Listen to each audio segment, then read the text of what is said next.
بسم اللہ الرحمن الرحیم۔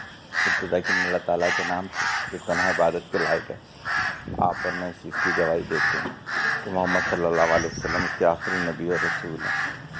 آپ اور میں اس چیز پہ بھی کمیٹڈ ہیں کہ علم کا ماخذ قرآن مجید اور اس تک پہنچنے کا راستہ میرے نبی کی سنت۔ الحمدللہ بڑی خوشی ہوتی ہے کہ ہم ایک ایسے ملک میں زندگی گزار رہے ہیں جہاں پر اسلامی تمام تہوار جو ہیں وہ اچھے طریقے سے سیلیبریٹ کیے جاتے ہیں۔ میں نے آج اپنی اسٹریٹ کی، اپنی گلی کی اسنیپ شاٹ بلکہ ویڈیو بھی ڈالی ہے کہ غالباً 40+ جانور تھے جو کہ یہ بچے مینیج کر رہے ہیں اور سارے محلے کے ہیں، اور پچھلے 10-15 دن سے میں ان کا جو جوش دیکھ رہا ہوں تو الحمدللہ صرف یہ ہے کہ ان کو بٹھا کر اس سے متعلق جو شرعی مسائل ہیں وہ بتانے والے ہیں۔ الحمدللہ اللہ ان سب کو خوش رکھے۔ سب اسی طرح سے ہمیں عزت دیتے ہیں جیسے بقیہ لوگ جو ہمارے کلائنٹس ہیں وہ دے رہے ہوتے ہیں، تو بتاتے رہتے ہیں، لیکن اچھے سے کی جستجو رہنی چاہیے ہے۔ آج کی اگر ہم گولڈن بات کی طرف ہم آ جائیں کہ گولڈن بات،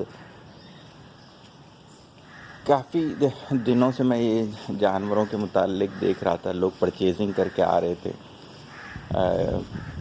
کوئی بہت اچھی پرچیزنگ لگ رہی تھی، کوئی اچھی نہیں لگ رہی تھی، تو اسی طرح سے میرے ایک ساتھی ہیں، وہ گاڑی لینے کے لیے گئے تو انہوں نے میرے سے کہا کہ آپ کیا کہیں گے۔ پھر اسی طریقے سے کسی نے اپنے رشتوں کے مسئلے کے بارے میں بولا، تو میں جو بات کرنے جا رہا ہوں اس کی بیس بتا رہا ہوں آپ کو کہ میں نے ان سے کہا کہ یار میں نے کسی سیشن میں آپ کو بتایا تھا کہ علم کیسے حاصل کیا جاتا ہے، وہ کوئی بھی علم کوئی بھی ہو، ایون میں دیکھ رہا ہوں پبرٹی ایج میں لوگوں کے بچے بچیاں آ رہے ہیں، ان کے پیرنٹس کو نہیں پتہ کہ ان کی تربیت کیسے کرنی ہے اس ایج کے لحاظ سے۔ بہت ساری چیزیں ایسی ہیلتھ کے لحاظ سے ان کو سٹیپس سمجھ میں نہیں آتے، تو زندگی میں ایک چیز سیکھنی پڑتی ہے، اٹھنا بیٹھنا کھانا پینا رونا جاگنا، ایچ اینڈ ایوری تھنگ سیکھنا پڑتا ہے۔ اب سیکھنے کے 4 ریسورسز یونیورسل رہے ہیں جب سے یہ دنیا بنی ہے۔ آپ دیکھیں یہی 4 ریسورسز ہیں جو میں آج آپ کو بتانے جا رہا ہوں۔ پہلا وحی کا سلسلہ ہے، وحی کا سلسلہ ختم ہو گیا۔ ہاں، جو اللہ کے نیک بندے ہیں انہیں اللہ تعالیٰ خواب میں بشارت دے دیتے ہیں، اسی وجہ سے سچے خواب کو نبوت کا 40واں حصہ کہا جاتا ہے۔ صحیح ہے، وہ ہر کسی کے ساتھ نہیں ہو سکتا، بات یہاں تک ختم ہو گئی۔ دوسرا جو آتا ہے وہ کتاب ہے، ہولی بکس ہیں کہ آپ اس سے پڑھیں سیکھیں۔ اسی طرح سے ہر علم کے لحاظ سے اس کے سٹینڈرڈ کے مطابق کتابیں ہوتی ہیں، تو آپ نے کیا کرنا ہے، کسی کو بھی سیکھنا ہو تو آپ کو اس سے متعلق جتنی کتابیں آپ پڑھ سکتے ہیں اور ساری سٹینڈرڈ وائز آپ بالکل پڑھیں اس کو، آپ کے پاس علم آئے گا، لازماً آئے گا علم آپ کے پاس۔ تیسری چیز، پیغمبر آتے تھے، پیغمبروں کا سلسلہ ختم کیا گیا تو اس کی ایک چھوٹی سی شکل اساتذہ ہیں، تو آپ نے کیا کرنا ہے، اساتذہ تلاش کرنے ہیں ایسے جو کہ آپ کو اس علم کے متعلق جو بھی آپ نے سیکھنا ہو، جیسے ہمارے پاس لوگ ہیلتھ کے لیے بھی آتے ہیں، پرسنالٹی ڈیولپمنٹ کے لیے بھی آتے ہیں، ان تمام چیزوں کے لیے آتے ہیں، صحیح، وہ سمجھتے ہوں گے کہ ہم اس لیول پر ہیں، تو آپ نے اساتذہ کو تلاش کرنا ہے جن سے وہ علم سیکھنا ہے جو ہو۔ چوتھی چیز آ جاتی ہے علم والوں کی نشست، جیسے کہا جاتا تھا جو اکبر بادشاہ تھا اس کے پاس نشست کا علم تھا، یہ پڑھا لکھا اس طرح سے نہیں تھا، بہت ارلی تخت پہ بیٹھ گیا تھا.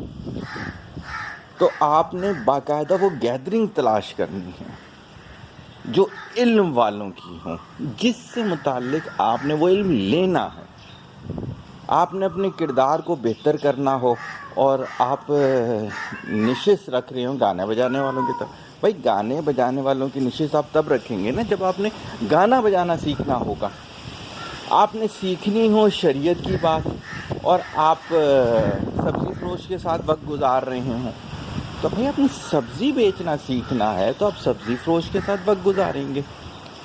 صحیح ہے. تو میں نے آپ کو بتایا کہ 4 سورسز ہوتی ہیں نالج حاصل کرنے کو، اس کے علاوہ کوئی سورس نہیں ہوتی. ہماری تباہی کا سب سے بڑا ذریعہ یہی ہے کہ ہم نے ان سورسز پر سوچنا شروع کر دیا جو کہ نالج کی ہیں ہی نہیں. اپنے ہم عمروں کے ساتھ ان سے چیزیں شیئر کرنا شروع کر دیں تو ان کا بھی ہمارے جیسا ہی حال تھا. کتابیں پڑھنا چھوڑ دیا، فیس بک اور یوٹیوب کو دیکھنا شروع کر دیا. کوئی کنفرم نہیں ہے کہ وہ اسٹینڈرڈ کچھ رکھتے بھی ہیں یا نہیں رکھتی ہے. مینٹورشپ کی جو میں بات کرتا ہوں اس میں دونوں چیزیں آ گئیں، اساتذہ بھی آ گئے، نشست بھی آ گئی. مینٹور کے ساتھ نشست بھی ہوتی ہے اور مینٹور ٹیچر کے طور پہ بھی آپ کو کام آتا ہے. تو ہم نے یہ چاروں چیزیں چھوڑ دیں تو ہمارے پاس آج نالج نہیں ہے، ہمارے پاس انفارمیشن ہے. انشاءاللہ تعالیٰ عید کے بعد میں ایک ویلاگ کروں گا کہ جس میں آپ کو بتاؤں گا انفارمیشن وزڈم تک کیسے جائے گی. اور انفارمیشن کو جب آپ نے نالج تصور کرنا شروع کر دیا تو پھر تو آپ کچھ بھی نہیں کر سکیں گے. تو اب آپ نے کیسے سوچنا ہے؟ آپ نے سوچنا یہ ہے، اگر آپ نے کسی بھی چیز کا نالج لینا ہے تو آپ نے یہ 4 چیزوں میں سے کسی ایک چیز کو سلیکٹ کرنا ہے. اگر یہ چیزیں آپ کے پاس ہیں تو آپ ڈے بائی ڈے امپرومنٹ کی طرف جا رہے ہوں گے. لیکن اگر یہ چیزیں آپ کے پاس نہیں ہیں، آپ مانیں یا نہ مانیں، آپ نالج گین نہیں کر رہے ہوں گے. اور جو day by day knowledge gain نہیں کرتا وہ کھڑے پانی کی طرح ہوتا ہے جس میں سے کچھ عرصے کے بعد بدبو آنا شروع ہو جاتی ہے. میرے خیال سے میں اپنی بات پہنچانے میں کامیاب ہو گیا. دعا میں یاد رکھیے گا. طالب دعا محتاج دعا. السلام.